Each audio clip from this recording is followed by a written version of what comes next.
All right, all. It's been a while since I've posted any content. My pickup just hit 100,000 miles. So you know what that means. It's broken. So, we're moving around. So we're going to give it a bath right now. We're at the car wash here in New Jersey.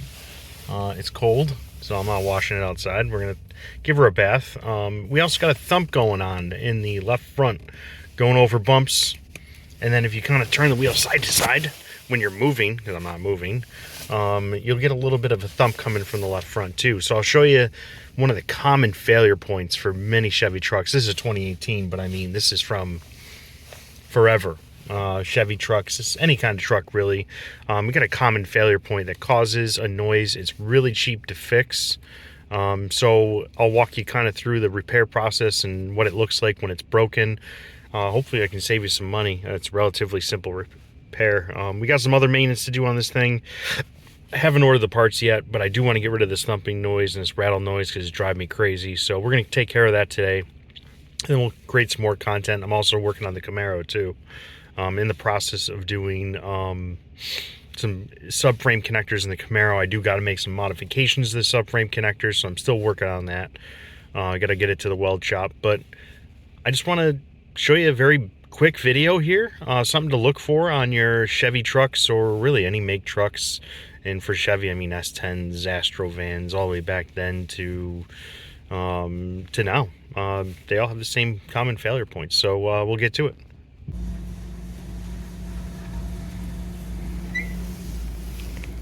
Look at these cool little sprayers. Shoot your car while it's going through.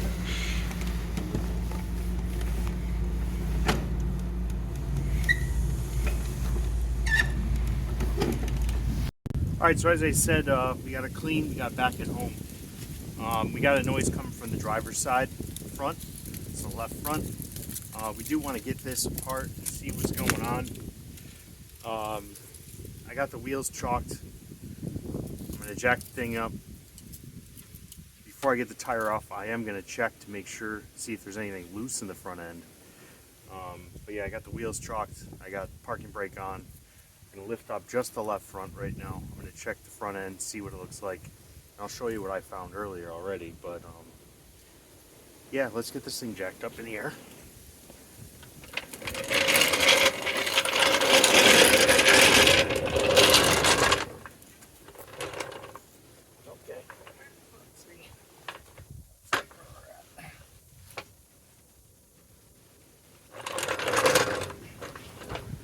Jack it by the frame, let the wheel hang.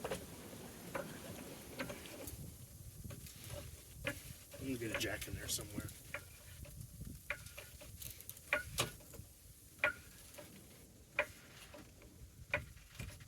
I'm going to leave the jack in there. I'm going to throw the jack stand in there. I like to have a couple different ways of safety here going on.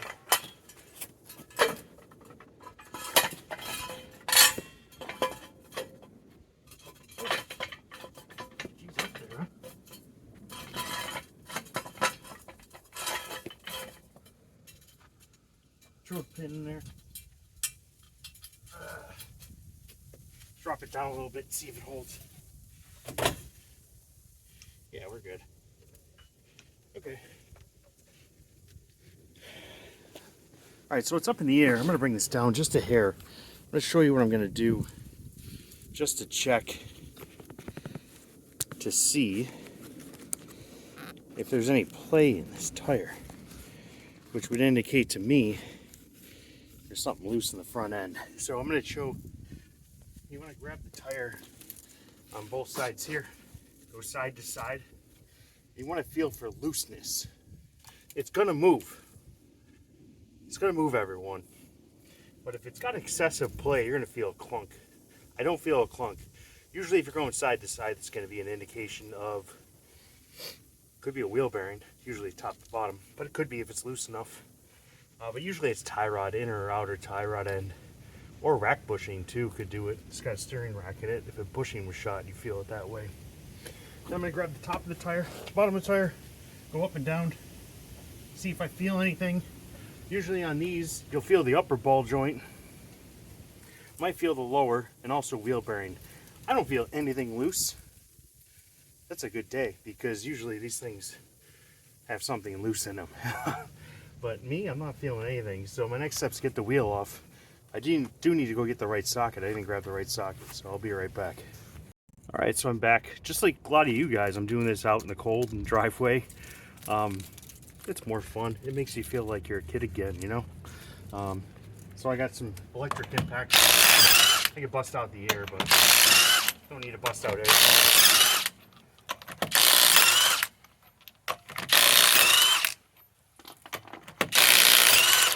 All right, the tire off, and just gotta stash it front here.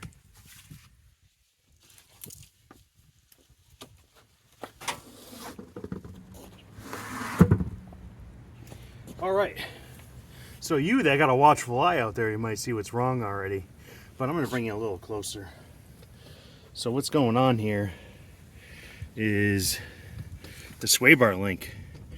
So that sway bar link is broke right off. You can see it, she's broken. This is very common on GM trucks. What I'm gonna do is I'm gonna grab a socket for the bottom, and then you can pull all this badge out. Usually I'll just grab a pair of vice grips and hold on to that, and then I'll get a socket on the bottom. So I just gotta get the right size socket. Get you in a spot where you can see what's going on. But there's the broken bushing.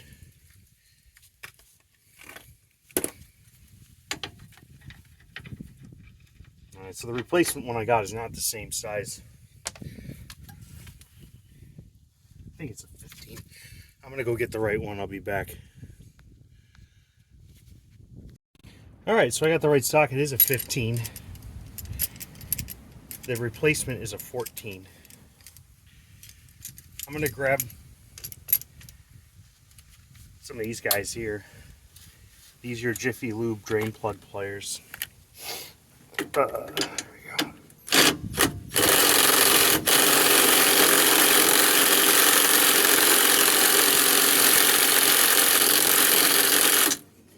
Well, that's not gonna do it.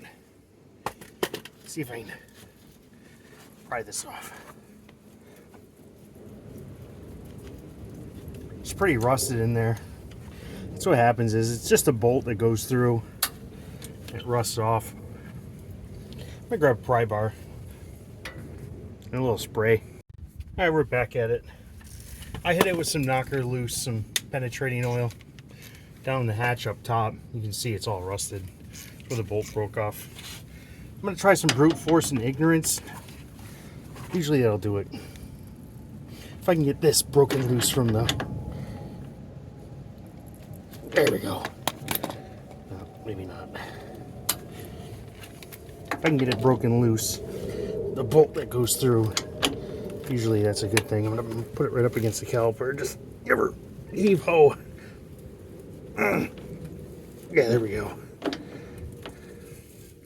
Just get it loosened up a little bit. There we go. Now we're moving. See, it's already loosened up pretty good. Grab a pry bar, get underneath, pry.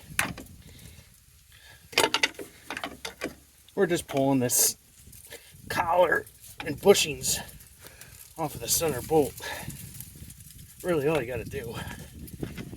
But again, they get rusted over time. Some of you may say cut it. Go ahead, try.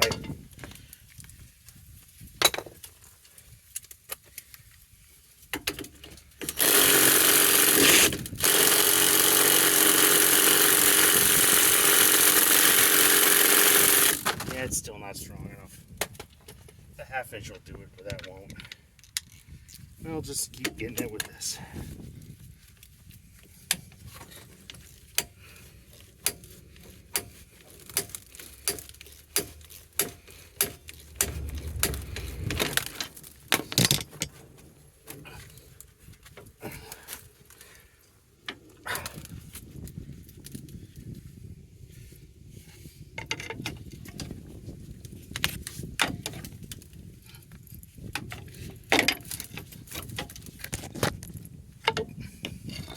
it hit the camera.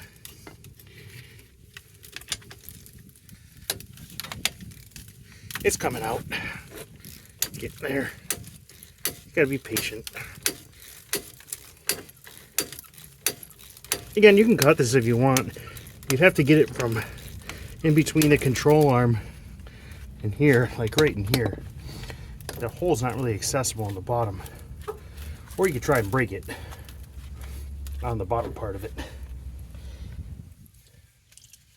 A little more spray. Cut it free. Or if you got a torch, you just cut it with a torch. You're crooked. Straighten you out again. So you're not looking on your head here.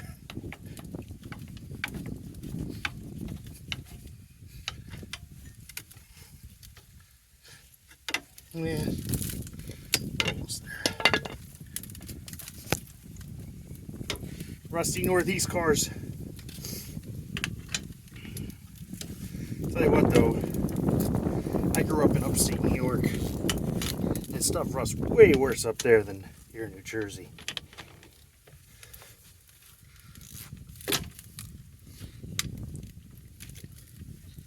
Even Boston. I lived in Boston for a while, and same deal there. Holy moly.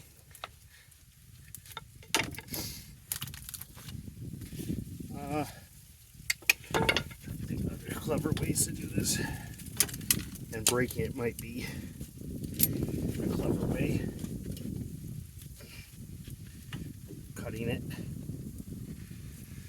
I'll be right back. Alright, we're going to try a different approach here.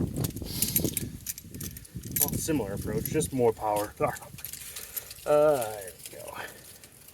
Grab the vice grips and 1/2 inch.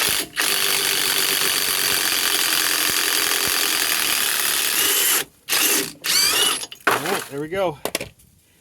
Just needed more power. Alright, so now we can start putting in the new one. Sway bar's not broken or anything. It doesn't look bent.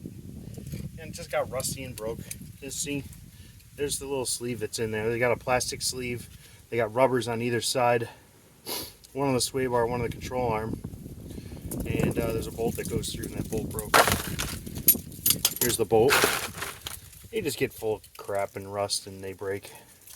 The bolt goes in through the bottom. So I'm going to replace it with a Moog part. Let's see. There's your part number. K700538. You can get it from any parts store. You know, I used a lot of parts. You can go aftermarket, something like this. It's completely fine. You got to assemble it, but that's not the end of the world. It's easy. I'll show you. This was $10 for this sway bar link. It comes with instructions too, but we don't need those where we're going. Alright, so I'm going to start with the big long bolt. It's got a washer on it. I'm going to start with that. I'm going to put in one bushing on the bottom like that. This is going to go through the bottom. So we're going to go through the bottom of the control arm, like so. You're going to take another bushing, put that bushing with the cone side facing down, tapered side down. Then we're going to grab another washer.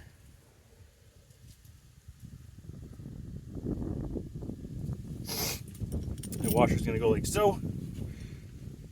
It's going to sit kind of inside that rubber. Then we got our plastic spacer. That's going to go in next. Then next is another washer. And then another rubber. And the rubber again is going to be facing with the tapered side towards here. Now, it's a little tight. We need to pry up on that sway bar a little bit. Or if we can squeeze her in there. I'm going to pry up on the sway bar just a hair. Try to get it so I can get it in. Again, the other side's attached still. I'm only doing the one side right now, so that makes it a little more challenging. The other side's attached right now. Usually you do both. But we're gonna just do the one since the only one is the one broken.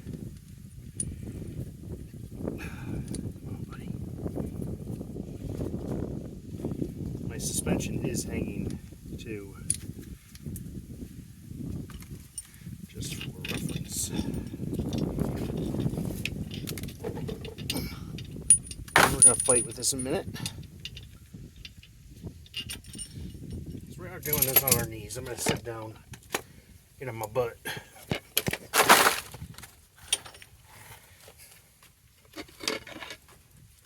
And again, we are fighting the sway bar at the moment. The other wheel's on the ground. So we kind of have to squeeze this in there. We can get it.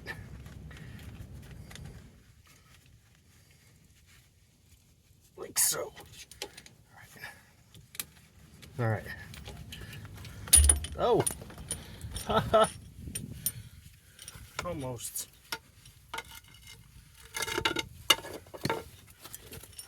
Here we go.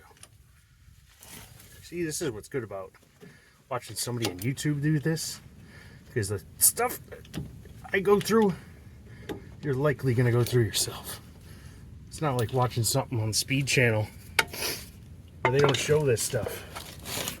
It just looks like it's so easy.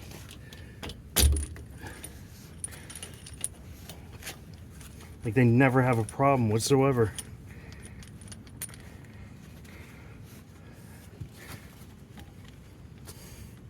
It just all kind of goes together. All right, there we go. All right. So next, we're gonna get this booger up a little bit. So it is a 14. I'm gonna screw that in a little bit. And I can use the 3/8 ratchet now, or 3/8 done, whatever.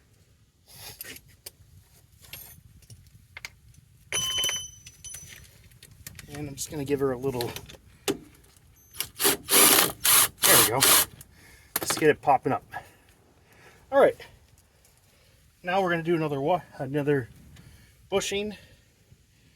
And then we got the bushing again is going to go down taper. And then we have this cool nut. See that thing? It's got a long sleeve on it. It's got threads all the way through. So we can start threading it now.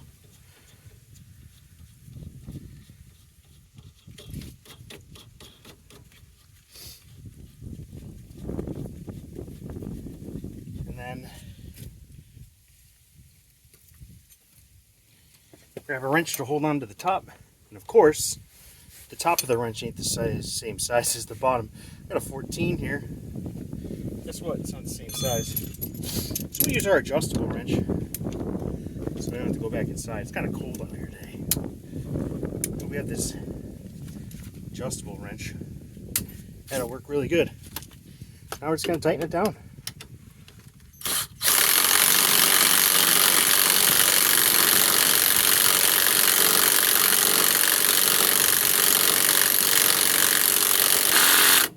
And it stopped, but for good measure, I'm going to throw the ratchet on there. Make sure it's snug, but it should be pretty good. It's got a little bit more. Again, I don't want to break this, so I'm just going to make sure it's tight.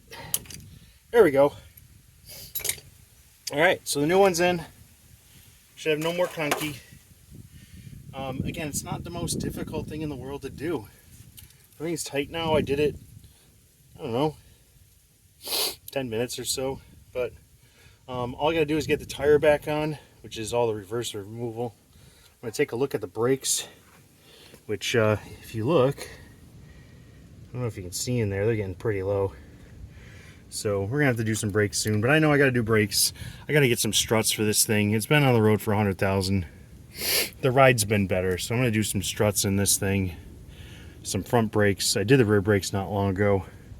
And some rear shocks. But I'm going to get the tire back on. And we'll call this one good. Alright, so we're back on the ground with the tire. One thing you really want to think about, and make sure you don't do, is rely on your electronic torque impact gun or pneumatic gun to get you the right torque for your wheels. I've seen wheels come off vehicles. It's not good. You don't want to do it. Seen wheels come loose. I've been victim of this before. So make sure you use a torque wrench. I took the impact, brought it down a little bit, just snug enough so I can get on the ground. I still have the jack underneath it. It's holding some of the weight up on the vehicle, so the weight of the vehicle's not sitting on the tire. The jack's still on there a little bit, so it's just enough so the tire won't turn. The torque spec for these wheels is 140 foot-pounds. So I'm gonna get yourself a good quality torque wrench. I mean, this is an old Craftsman made in the USA one, old one. I have a Mac Tools and Snap-on one inside. This is just the first one I grabbed. So I'm going to go to 140. Work it down. You want to make sure you're going with the right patterns. This is the 6 lug, and do 2 triangles. Okay, 1, 2, 3, 4, 5, 6. 2 triangles.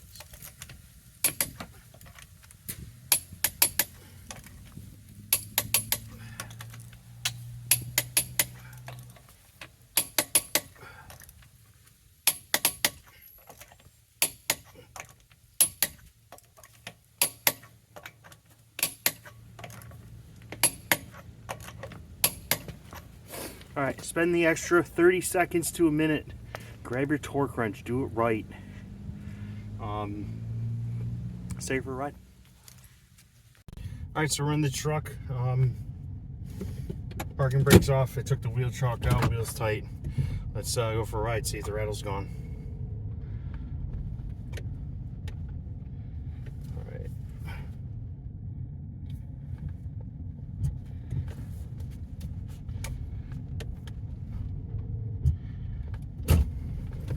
Oh, yeah, thanks for taking a ride with me today. Here we go. And also, too, if you go like this, you can hear the clunk in the left front, and instantly, it's gone. Definitely not there. But we're gonna listen for any other abnormal noises or anything. Make sure that we did it right. Little bumps right here. There's some manhole covers here. There's a good bump up here too.